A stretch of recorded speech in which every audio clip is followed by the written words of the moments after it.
Alors, bonjour tout le monde. Nous voilà pour un chapitre de l'OSX, le syllabus de 96-18, l'OSX 2012, l'OSX 2020 pour la grade 12 si vous avez envie.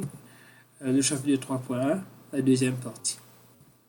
Ça, c'est bien sûr Human Learning Objectives, comme d'habitude. La dernière fois, nous t'arrêtons juste là. Nous cause le 3D printers, etc. Donc, magnetic hard disk, nous allons au cause de solid state disk, c'est la partie là que nous prenons aujourd'hui et nous terminons le chapitre. Alors, solid state disk, flash memory, c'est le nom, solid state memory pour le nom, ou bien flash memory, c'est un nouveau type de technologie qui ne a plus store data. Donc, on a du service optical. Optical, ça veut dire le service laser, le service CD, DVD, etc. C'est le service pendrive, USB, flash drive, carte mémoire, external hard disk ou internal hard disk qu'on appelle SSD. En passant, nous ne pas dire pendrive, nous supposons dire USB, flash drive ou bien thumb drive, thumb pouce. Et les services sollicités donc les services electronic components, c'est surtout dans NAND gates et que nous servons devant carte mémoire, devant internal storage, devant téléphone portable, devant game console, etc. Pour servir un solid state. Nous avons servi un optical disk, même s'il est phase out, un optical disk, ça veut dire que nous servons laser, que nous pouvons lire, nous pouvons écrire des talons. Normalement, nous avons CD-ROM pour nous distribuer le software. Nous avons servi CD-ROM, nous avons servi disquette, pardon, nous avons remplacé par CD-AW. Pour la suite, CD aussi, nous avons servi remplacé par DVD. Et pour l'instant, là, nous pouvons servir DVD autant, puisque nous rely au Blu-ray pour un film, pour un backup, etc. Alors, ma terminologie. Compact disc, ça c'est pour CD. CDR, c'est compact disc recordable, c'est ce qu'on appelle un CD vierge ou bien un blank CD. Il y a aussi CD-ROM. CD-ROM, c'est compact disc read only memory. Il y a CD-AW, qui veut dire compact disc rewritable. Alors, CD-ROM, c'est pas capable d'écrire, ce nom dit les read only. CDR, je peux écrire le data une seule fois. CD-AW, je peux écrire le data, je peux effacer comme une fois. Il y a une limite d'environ 1000 à 2000 fois, mais ça c'est en théorie normalement. DVD via Digital Versatility, comme un Digital Video Disc, peu importe, les deux acceptés. Et que par terminologie que nous avons là au CD-R, CD-ROM, CD-AW, nous appliquons aussi à DVD. Donc nous avons un DVD-R, DVD-ROM, DVD-AW. Nous appliquons aussi à Blu-ray Disc, donc BD-R, BD-ROM et BD-AW. Comment est-ce que CD travaille, si les DVD Blu-ray travaillent? Alors, vous avez une seule track en spirale. Spirale, ça veut dire un centre, et ce radius serait segmenté, il fait comme un serpent. Disque là, il tourne, un laser, il vient taper sur track, spirale track là, et le laser là, il a détecté sa surface là, il n'est pas lisse en fait, sa surface là, il est cassé, il a placé dans un trou, il a placé dans un trou. Quand il y a un trou, on appelle un pit, quand il y a un trou, on appelle un lane. Et que ça va un petit trou là, ça va une place que le trou là, nos devices, nos drives, CD, DVD, Blu-ray, disc drive, lecteur là, et vous convertissez ça vient en termes de 0N et qu'il envoie ça signal là pour le computer. Nous regardons ça en détail. Alors, ça lui montre nous comment est-ce qu'il y a un track un CD, DVD, Blu-ray, disc était en forme de spirale. Ça veut dire que ça blanc là, nous bestons, nous data, nous parler même. Et si je prends, je zoom surface un CD, DVD ou Blu-ray disc, un optical disc, beaucoup de fois, un niveau de micrometers, à ce moment-là, je trouve la surface là, côté d'un trou, côté d'un trou. Et voilà en général comment il travaille, globalement comment il travaille. Moi, il y a un laser beam qui tape la surface comme disque, quand il retourne, quand il rebondit, quand il réfléchit, là, moi, il y a un light, c'est oublier ça laser beam là. Si il y a un trou, on appelle un pit, si il y a un trou, on appelle un lane. Ça, c'est surface me disque qui peut tourner. Nous avons notre screen. Le screen nous sert surtout avec nos enfants, mais nous servons partout en fait maintenant. Mais en théorie, c'est une application, c'est dans un airport, dans un information kiosque et dans un ATM. Un information kiosque, ça veut dire une place que un monde prend l'information d'un un shopping mall par exemple, mais puis il n'y a aucun du monde là-bas. It is completely automated. Ça veut dire du monde là, les pour services, les mêmes pour rentrer, les pour naviguer tout le système. Donc, un touchscreen est bien utile à ce moment. Le problème avec touchscreen n'est pas autant accurate, ou car raté, et qu'il est fatigant pour servir, pour servir pendant une longue période de temps, et bien sûr, il coûte plus cher qu'un mouse. Trois types de touchscreen qui nous aident. Nous avons la première capacitive, nous avons la résistive et nous avons l'infrared. Première capacitive, ça veut dire ce qui va arriver. L'autre surface là, il y a le courant depuis quatre coins d'écran là. Comme tout cet écran là, ce courant là, il est censé. Et là, il connaît les coordinates, comme ça, on les doit tous sur surface. Alors, mon business fixe qu'un touchscreen, ce purpose, c'est il travaille en deux façons. Il travaille comme output device et display d'information, plus comme input device. Comme input device, c'est 10 besoin connaît, moi, comme user, comme ça, le surface là, on tous l'écran. Il besoin calculer sa coordinate, il besoin dire moi, mais il doit dire CPU là, pardon, mais user là, tous moi, tel X coordinate, tel Y coordinate, c'est tout qu'il besoin faire. Mais la technologie qui est pour servir pour détecter quand ça user là, tous les, là est différent. On a trois technologies, donc capacitive, résistive et infrared. Ça, c'est comment il travaille, capacitive. Comme vous touchez, en fait, un petit courant. Il peut voyager à travers le molécule. À ce moment-là, il y a un changement d'électrique field. Là, il connaît donc qui coordinate user line touche. L'avantage capacitif, qu'ils ont besoin de connaître, il est durable, il y a longtemps sur face là. Même si on a un gros soleil, nous allons continuer à trouver l'écran. Et un multitouch, ça veut dire plus qu'il a les doigts en même temps pour servir pour détecter. Sur les avantages capacitifs, nous allons servir seulement avec un bare finger, ça veut dire sans qu'un les gants, sans avec un manette de stylus, etc. Sinon, on n'est pas pour détecter sa touch là. Quoique, un nouveau touchscreen capacitif, nous allons faire. Donc, théorie, nous toujours dire qu'il n'est pas servir avec les gants, etc. Et même si vous servez les gants, il peut aussi venir les gants qui ont un conductive gloves, que le courant là, il passe à travers les gants là, il y a un petit bout de matériau ferraille, cuivre, je le mettais. C'est pas pour l'écran là, c'est juste qu'il laisse courant là passer entre la peau et l'écran. Deuxième technologie de touchscreen, on a infrarouge, que ici, vous servez l'écran, on a une vitre qui détecte ça l'air qui doit dégager comme tout cet écran là, donc c'est un heat sensors. Et l'autre façon de servir infrared, c'est que l'écran là est couvert par une grid.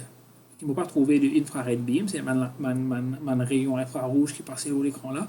On touche il connaît quand ça me touche parce qu'il me passe ça un rayon là. Man light sensors qui est supposé recevoir ça rayon là, il paraît recevoir à ce moment là, il connaît qui les doigts, il y a un obstacle qui est placé là-bas.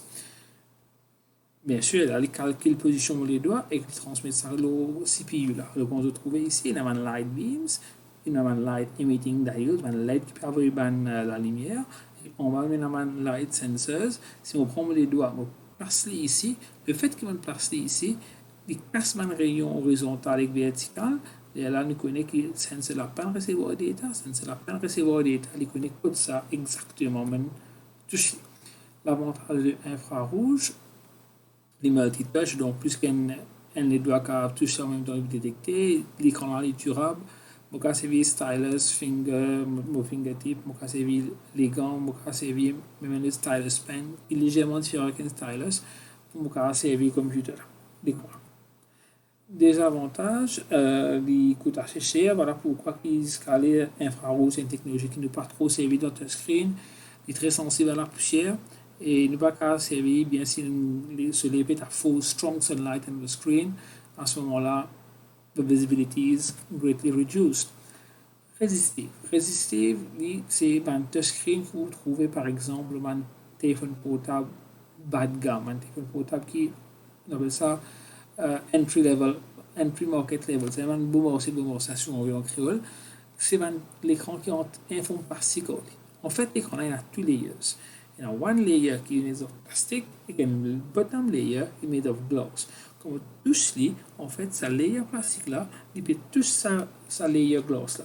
Quand sa layer là peut toucher, à ce moment-là, il faut un circuit de la courant passé, il connaît donc position de touche.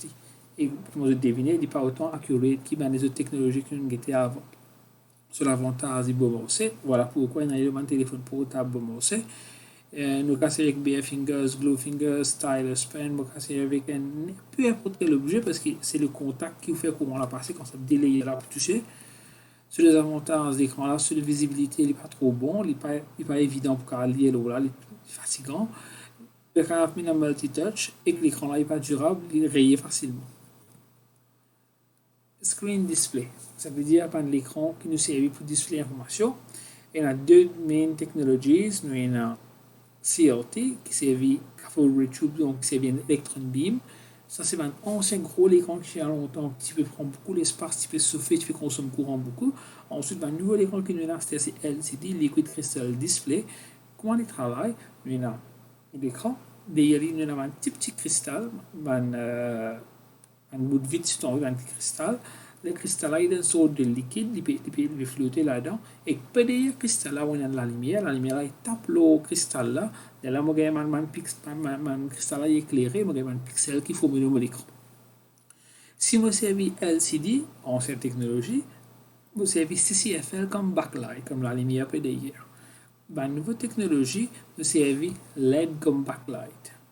Sur l'avantage, comme c'est LED comme backlight, c'est LED comme la lumière qui peut éclairer sur un cristal là au lieu de CCFL, par l'écran est plus mince, par l'écran consomme moins courant, par l'écran de images plus vivides, par couleur noire là, les brillants plus sombres, plus noirs, les pareils sont gris, on dirait noir.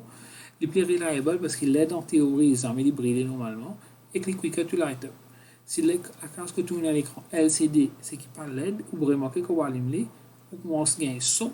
Les images sont tordées pour venir. Par contre, si les LED, les images sont ensemble avec son, ils ne sont pas tordées du tout. Microphone, c'est un input device qui vous prend son. Dans le computer, quand il travaille, on a un diaphragme qui vibre, on a un son, sa vibration là, il bouge les mains. Là, il peut créer un courant. Ce courant-là rentre dans le computer, avec le computer store, comme digital values, comme 0 et n, bien sûr. Un micro travaille dans un environnement qui est silencieux. Ça, c'est le micro. Ça, c'est son, comme on peut causer par exemple. Il y a un micro qui peut recorder la voix. Et il y a un diaphragme dans le micro-là. Le diaphragme, c'est tout simplement une sorte de plastique qui peut vibrer, qui peut bouger.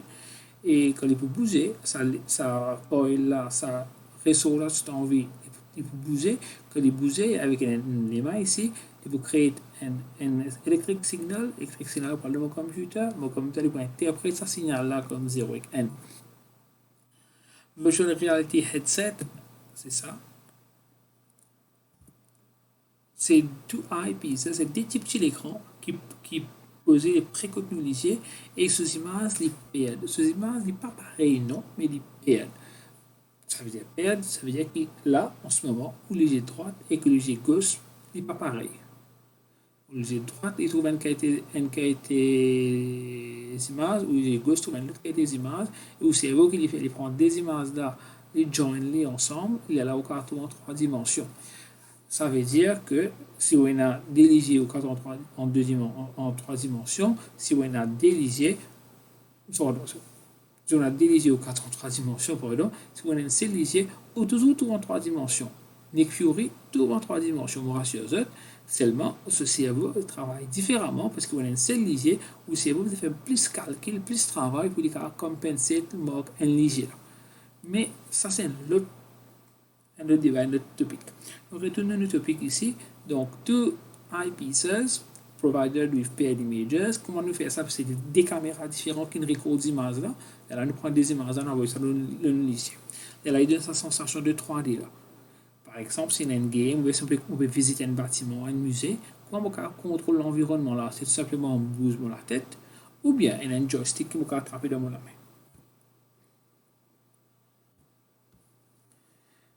Un buffer, c'est un temporary storage space dans mon computer qui fait un buffer.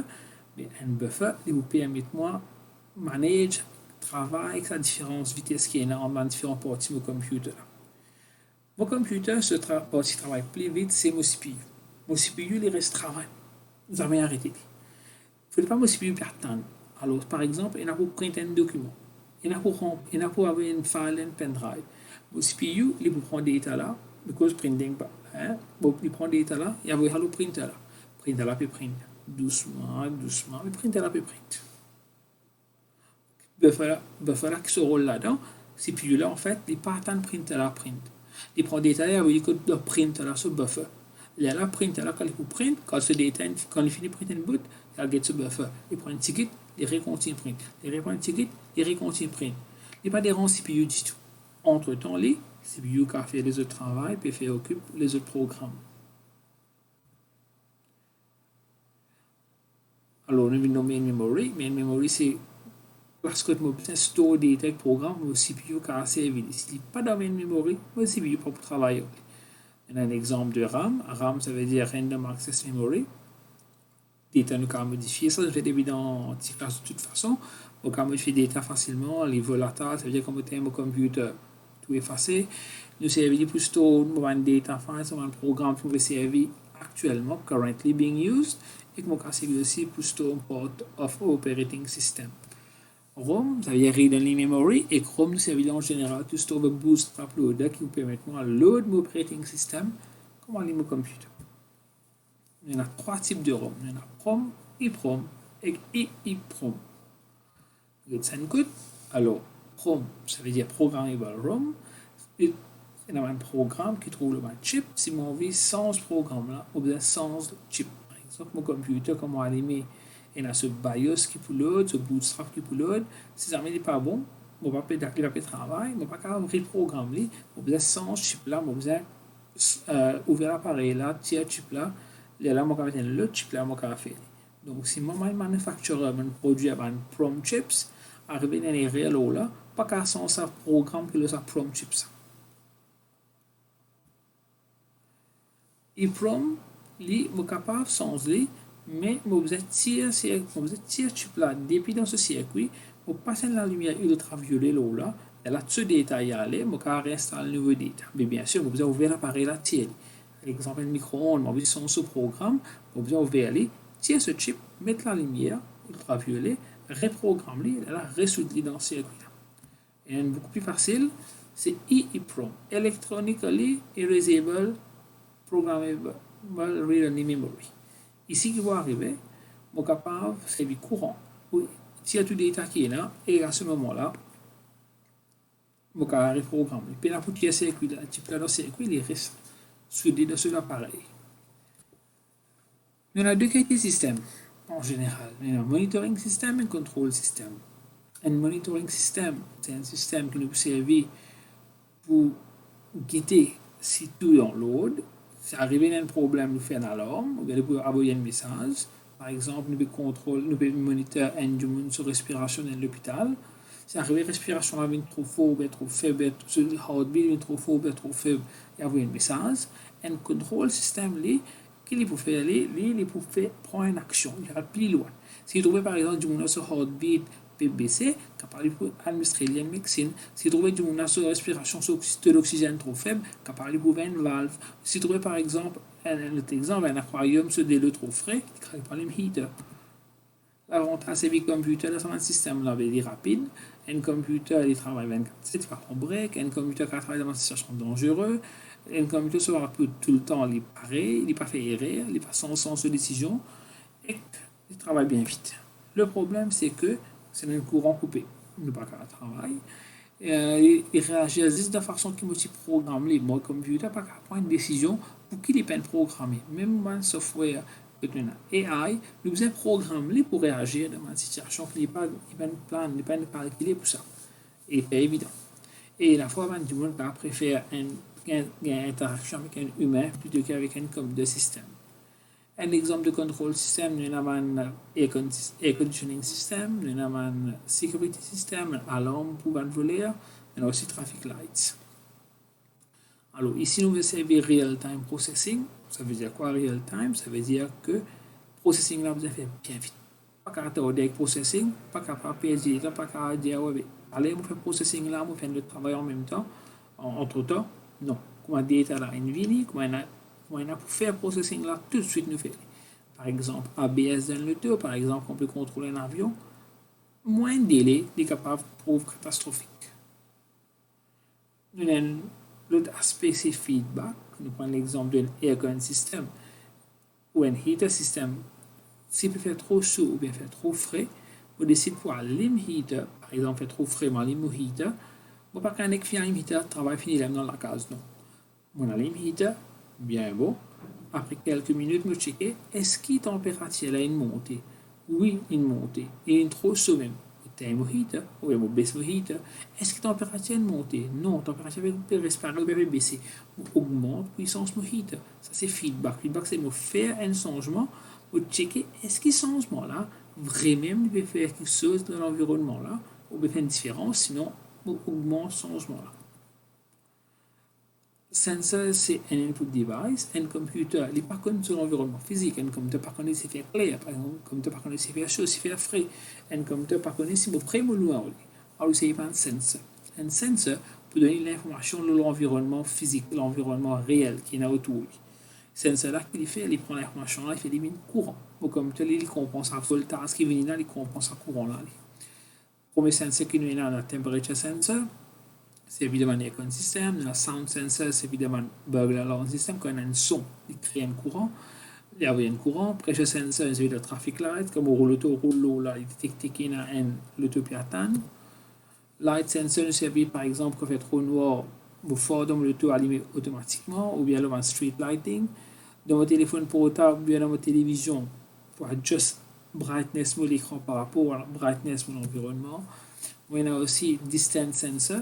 Proximity sensor aussi nous rappelle nous servir dans le taux qu'on met reverse met arrière bip bip bip bip quand il connaît quelle distance il a c'est bien distance sensor ou bien dans votre téléphone portable quand on prend votre téléphone portable on fait un call close il cote nos oreilles il coupe l'écran il y a deux sensors qui assez ressemblent mais pas pareil il y a humidity et moisture sensor humidity sensor il mesure présence de l'eau dans l'air. Moisture sensor mesure la présence de l'eau dans la terre. Donc, il n'est pas exactement pareil. Ici, nous avons ça dans un greenhouse. Ici, nous avons ça dans un greenhouse aussi, mais pour deux fonctions différentes. Ici, dans le greenhouse, pour gagner l'humidité dans l'air, et ici, dans le greenhouse, pour gagner la terre, par exemple, si bien arrosé. Un pH sensor, ça nous avons ça pour gagner quand on a la production. Nous avons ça pour gagner la solution qui nous peut analyser là, est-ce qu'il est acidique, ou bien il est alcalin, ou bien il est neutral. Nous avons servi un gaz sensor qui vous dit nous comme donner un gaz pour analyser et vous dire est-ce que dans ce gaz-là, il y a un gaz spécifique, par exemple, dans le greenhouse, il y a quel niveau d'oxygène, quel niveau de carbone dioxyde. On a un magnetic field sensor qui nous sert pour détecter les changes dans le magnetic field, c'est pour détecter les réseaux, un téléphone portable.